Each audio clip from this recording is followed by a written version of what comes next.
Olá a todos, eu sou Isabela Drummond, oncologista clínica, e hoje eu estou aqui com a doutora Andrea, que é nutróloga do Instituto Israelita Albert Einstein e tem doutorado pela Unifesp e pós-doutorado pelo Instituto de Ensino e Pesquisa Albert Einstein.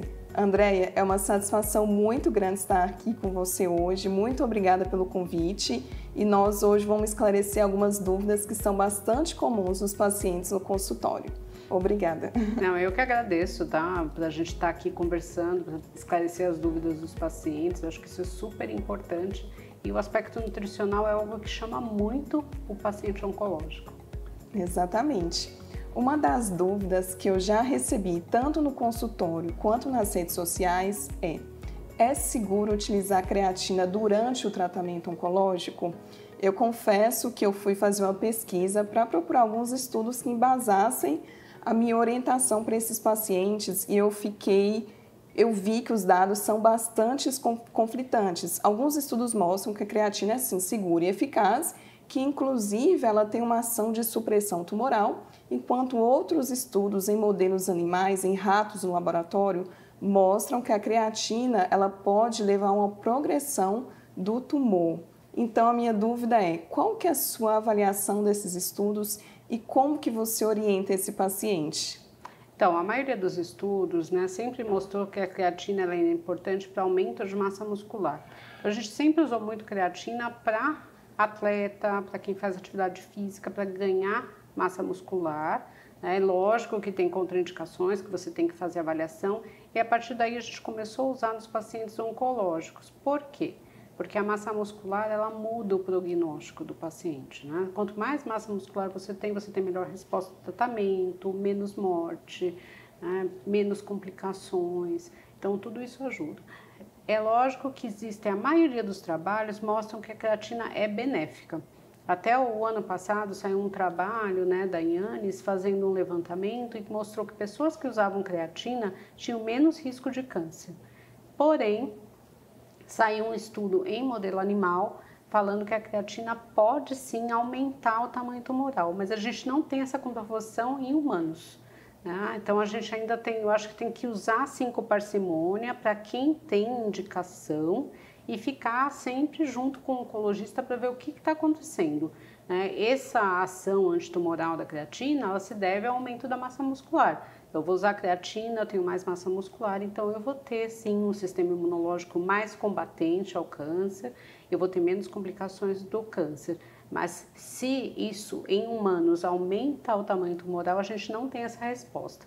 Tanto que não tem uma contraindicação formal ao uso da creatina, Então ela pode ajudar, lembrando que, se houver qualquer risco, principalmente se a pessoa tiver problemas renais, não se indica o uso da creatina.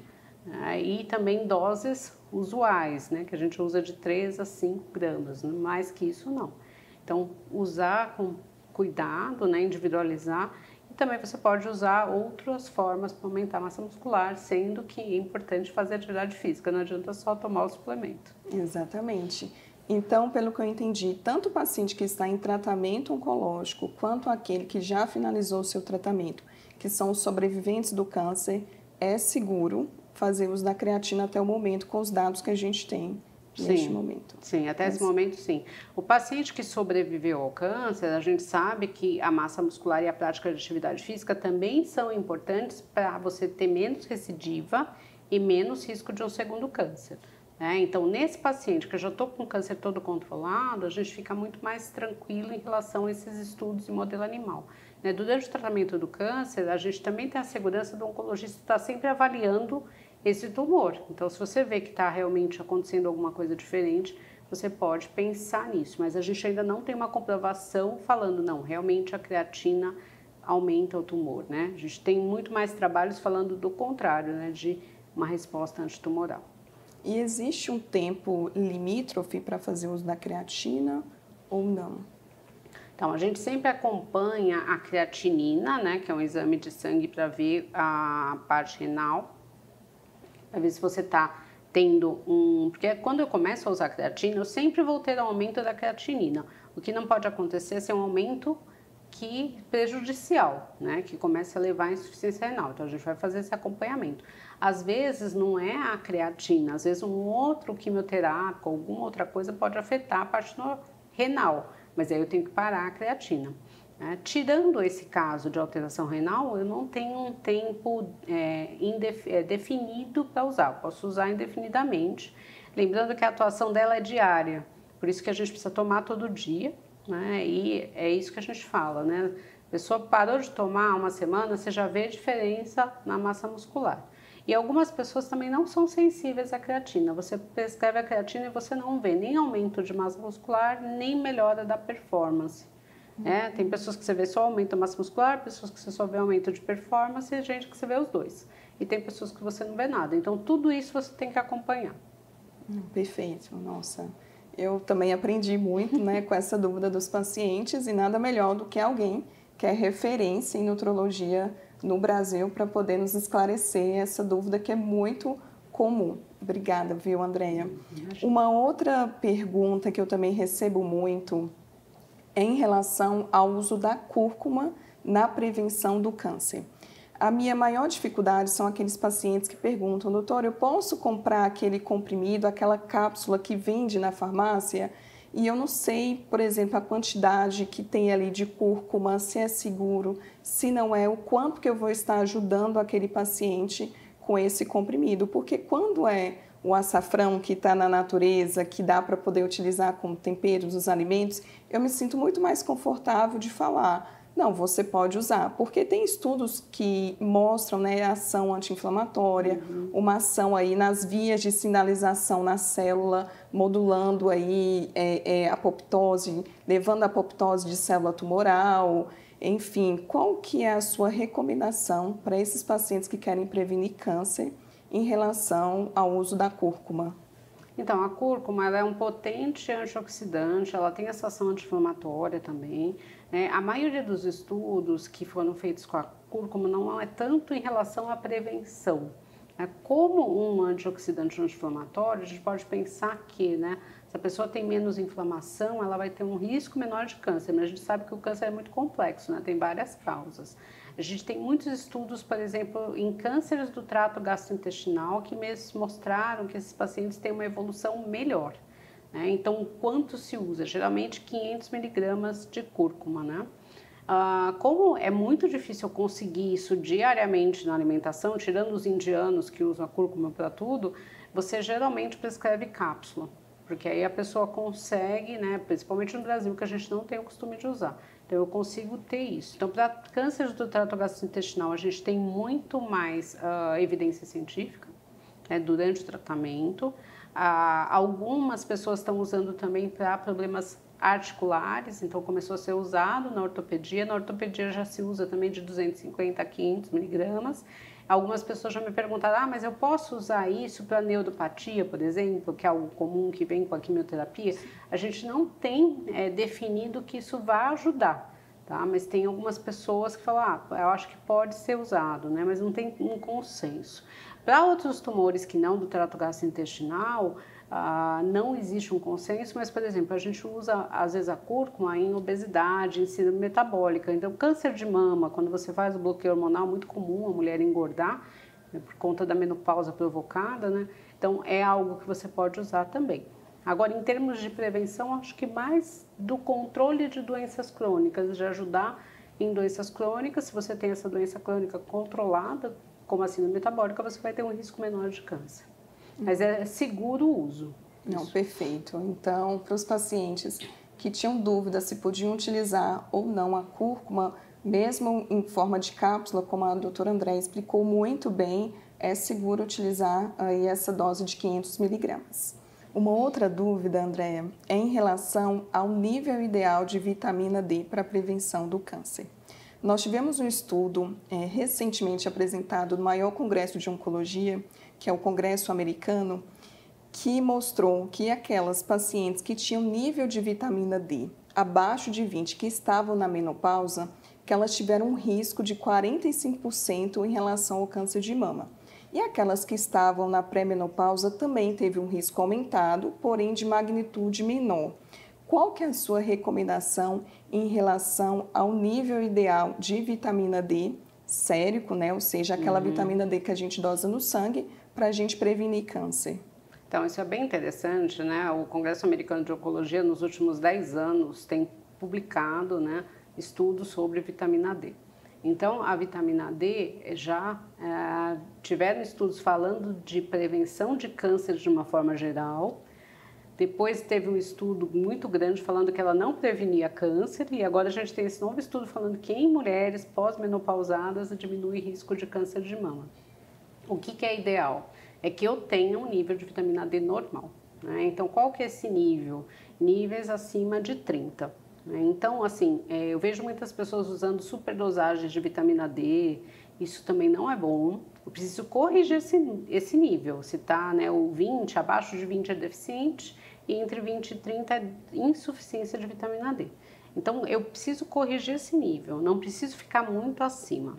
Porém, né, os estudos têm mostrado que durante o tratamento do câncer, se eu tiver níveis séricos acima de 40, a vitamina D ela melhora a resposta do sistema imunológico contra o câncer. Isso a gente tem um consenso. Então, aí eu não estou nem na deficiência, nem na insuficiência, eu estou com um nível acima. Então, por exemplo, os meus pacientes com câncer, eu sempre falo que o meu objetivo é atingir níveis séricos acima de 40. Então, eu vou dosar a vitamina D, vejo como está e a partir daí a gente traça esse objetivo, porque a resposta ao tratamento é melhor. Outra coisa que a gente tem que ficar de olho, níveis séricos acima de 90 são tóxicos. Então, não adianta eu dar uma quantidade muito grande, é muito comum a gente ver agora pessoas chegando com 130, porque estão tomando doses muito altas. Tipo assim, é bom, então vou usar um monte. Não, né? Se você usar muito, se atingir nível tóxico de vitamina D, você pode ter insuficiência renal. E como ela fica armazenada no tecido gorduroso, não é eu parei de tomar, melhora. Às vezes eu tenho que ir para diálise, demora um tempo para melhorar. Então assim, em termos de prevenção, ter um nível sérico acima de 30, em termos durante o tratamento, ter níveis séricos acima de 40, mas abaixo de 90. Então, a lembrar que a vitamina D não tem só uma ação antitumoral, né? Ela também tem uma ação de segurar o cálcio no osso, então ela protege contra a osteoporose, que é algo que pode acontecer também no câncer de mama e em outros cânceres, então ela tem isso. Alguns estudos falam de depressão por deficiência de vitamina D, e no idoso uma outra coisa que a gente vê muito, né, é aumentar o número de quedas. Você tem um certo desequilíbrio quando sua vitamina D está baixa. Então, assim, eu acho que a gente tem várias questões aí para manter a vitamina D em bons níveis. E não adianta dosar só uma vez. Dosou uma vez, viu? Tratou, tem que dosar de novo para ver se melhorou, né? Perfeito, André. Então, fica claro que para fazer uso de qualquer suplemento, vitamina, é necessário um acompanhamento com um profissional, com a nutróloga, o nutricionista, e precisa dosar essa vitamina no sangue para saber se realmente é necessário fazer essa suplementação.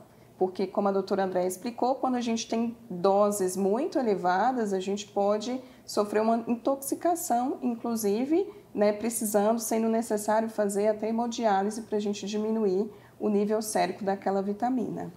Obrigada, né? Perfeito. E uma outra dúvida também bastante comum, André, é em relação à suplementação com vitaminas antioxidantes durante o tratamento oncológico. É muito comum os pacientes já chegarem no consultório fazendo uso desses polivitamínicos, às vezes de A a Z.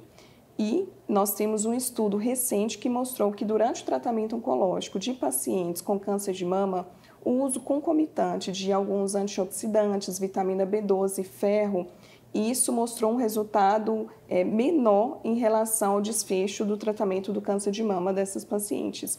Como que você avalia esse uso dessas vitaminas antioxidantes durante o tratamento oncológico? Então, é muito comum as pessoas virem com a receita, né? Elas descobrem que estão com câncer e alguém prescreve um monte de polivitamínico, às vezes até fórmulas, falando que isso vai diminuir os efeitos colaterais da quimioterapia ou da radioterapia, da imunoterapia. E realmente diminui, porque diminui o efeito do tratamento. Né? Então, essa diminuição do efeito colateral não é que ela é benéfica, pelo contrário, você tem menos efeito colateral porque o teu tratamento está sendo diminuído, está sendo menos efetivo por conta do antioxidante. Então, a gente não tem indicação de usar antioxidante durante o tratamento, né, principalmente químio, rádio e imunoterapia. Então, isso a gente deve evitar, até porque você só precisa usar polivitamínico se você tiver deficiências nutricionais, isso para qualquer pessoa, né? Então, eu vou ter que avaliar, eu preciso disso? Se eu tenho uma alimentação equilibrada, saudável, consumo de verdura, frutas e legumes, eu não tenho necessidade de tomar esses polivitamínicos, tá? Então, é para um grupo muito restrito de pacientes que eu vou prescrever. Então, durante o tratamento do câncer ou fora do tratamento do câncer, eu só vou usar se for necessário. E é muito importante, né, para quem usa isso diariamente, informar o oncologista ou qualquer médico envolvido aí no time que está tratando, que está usando, porque às vezes a pessoa acha que não é importante e aí você pode prejudicar seu tratamento. Exatamente. Então, a minha dica para vocês é que não façam autossuplementação de vitaminas, de antioxidantes, sem uma orientação de um profissional especializado. Andréa, muito obrigada por essa entrevista. Eu acho que nós conseguimos esclarecer muitas das dúvidas dos pacientes. E a Andréa, ela é autora do livro Dieta do Equilíbrio. E eu queria que você comentasse um pouquinho sobre o seu livro, para quem ainda não leu. Então, esse livro ele surgiu porque nós não tínhamos livros de câncer e dieta embasados cientificamente, né? Nós temos muitos livros que são pessoas que tiveram câncer, estudaram alguma coisa e resolveram fazer a dieta delas, né? Então a gente sempre falava que faltava alguma coisa embasada cientificamente, né? O que realmente funciona, não algo pessoal que eu fiz e deu certo para mim. E aí, dentro de tudo isso, eu quis fazer um livro para as pessoas leigas, né? Não é voltado para profissionais de saúde, porque tem uma linguagem muito mais simples, muito mais prática, porém baseado em estudos científicos. Então, no livro a gente fala do que é legal para a prevenção do câncer, do que é legal durante o tratamento do câncer e o que é importante depois, quando eu estou curado. Então, faz um apanhado geral disso. Então, a gente tem vários capítulos, mas tudo que é falado tem artigos científicos envolvidos. A gente tem a versão física, que é essa, mas a gente tem a versão online. Na versão online, você tem a possibilidade de clicar, né, e aparecer o estudo em que foi baseado o que foi falado naquele capítulo. Que interessante. Então, aqui está o livro da doutora Andréa para quem tiver interesse em adquirir, para poder tirar todas as suas dúvidas e baseado em evidência científica. Isso é o mais importante, porque tem muitas fake news aí na internet e a doutora Andréa é especialista em nutrologia e ela traz todas as suas orientações baseadas em evidência científica, que é o que a gente sempre busca, o que a gente sempre orienta os pacientes também. E eu queria agradecer, né, a oportunidade da gente ter esse bate-papo para esclarecer aí as dúvidas das pessoas. Obrigada, Andréa. Eu que agradeço.